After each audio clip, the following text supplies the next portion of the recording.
Halo teman-teman, perkenalkan saya Ahmad Kiflan Dimas Ansori dari D3 Akuntansi Politeknik Keuangan Negara STAN.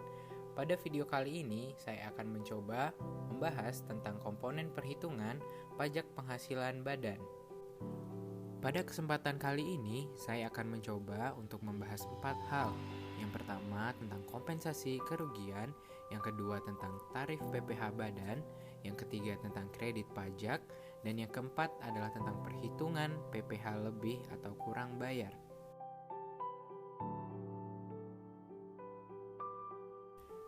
Kompensasi kerugian. Ketika penghasilan bruto dikurangi deductible expense menghasilkan rugi, maka kerugian ini dapat dikompensasikan untuk berturut-turut 5 tahun. Ini sesuai dengan pasal 6 ayat 2 UU PPh. Berikut adalah contoh tentang kompensasi kerugian. Diketahui penghasilan bruto tahun 2019 setelah dikurangi deductible expense menghasilkan rugi fiskal sebesar 1,5 miliar. Dan berikut adalah penghasilan dari tahun 2020 hingga 2024. Kompensasi kerugian dapat dikompensasikan untuk 5 tahun berturut-turut. Berikut adalah perhitungannya. Untuk tahun 2024 terdapat kompensasi kerugian sebesar 700 juta yang berasal dari rugi fiskal tahun 2019 sebesar 600 juta dan tahun 2021 sebesar 100 juta. Untuk wajib pajak yang melakukan penanaman modal di bidang-bidang usaha tertentu dan atau di daerah-daerah tertentu yang mendapat prioritas tinggi dalam skala nasional dalam bentuk pemberian fasilitas perpajakan mendapatkan kompensasi kerugian yang lebih lama yang tidak lebih dari 10 tahun. Tarif PPh badan. Tarif PPh badan yang akan saya bahas di sini ada 3. Yang pertama, pasal 17 ayat 2A, yang kedua, pasal 17 ayat 2B, dan yang ketiga, pasal 31 huruf E.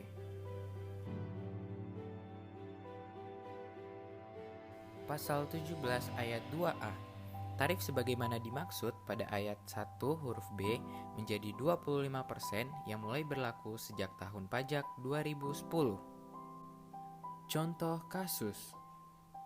Diketahui jumlah peredaran bruto tahun 2019 sama dengan 55 miliar dan penghasilan kena pajak sebesar 5 miliar.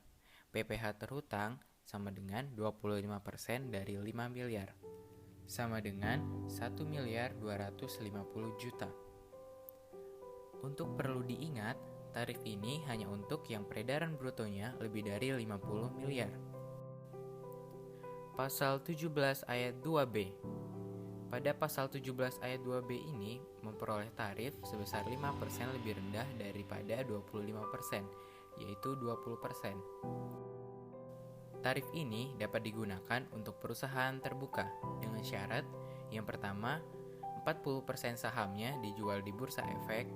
Yang kedua, dari 40% saham tersebut dimiliki oleh minimal 300 pihak. Yang ketiga, tiap pihak maksimal kepemilikan 5%. Yang keempat, bahwa syarat 1, 2, dan 3 harus bertahan selama minimal 183 hari dalam 1 tahun pajak. Pasal 31 huruf E. Pasal 31 huruf E ini mengatur tarif yang peredaran brutonya di bawah 50 miliar.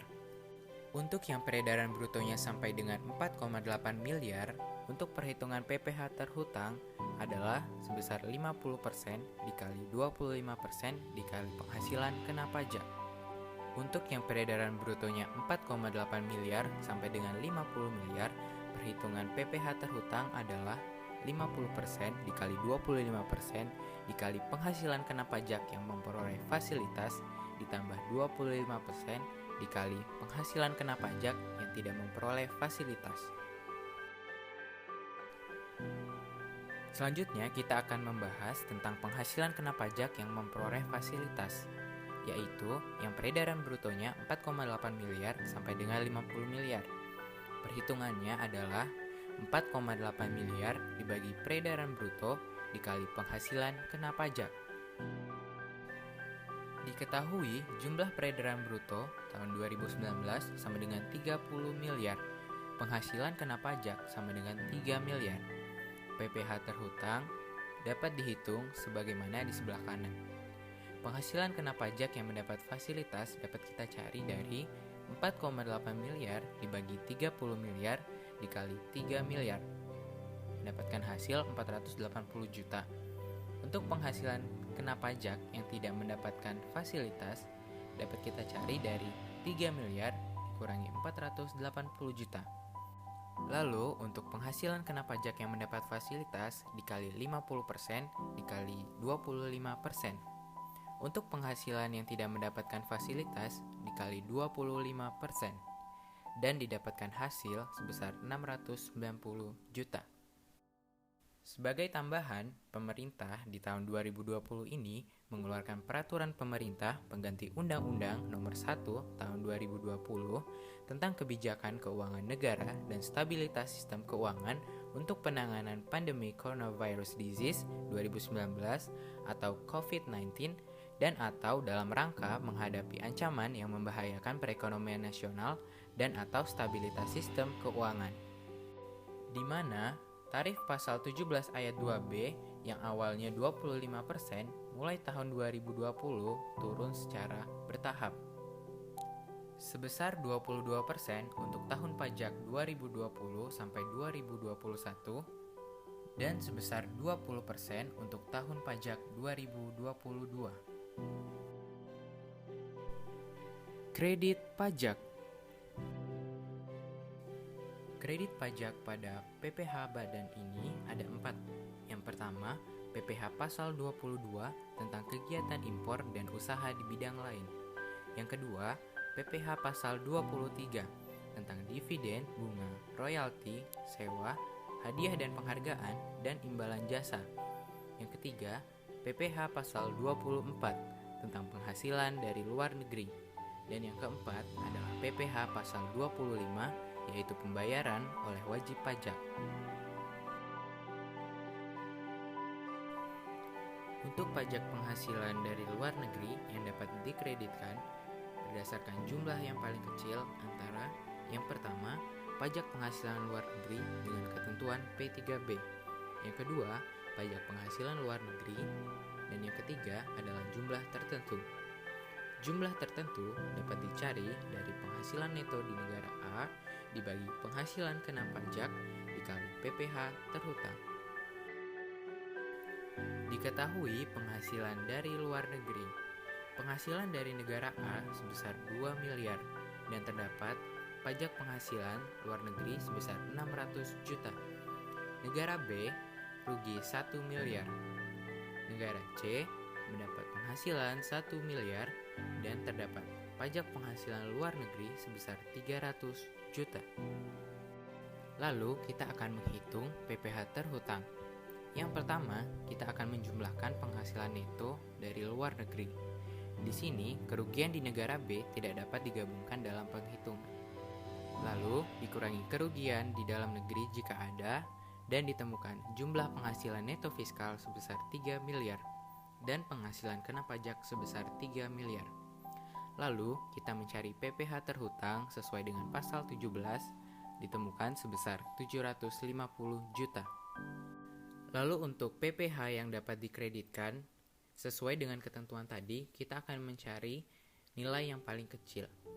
Untuk negara A, diketahui pajak penghasilan luar negeri sebesar 600 juta dan jumlah tertentu sebesar 500 juta.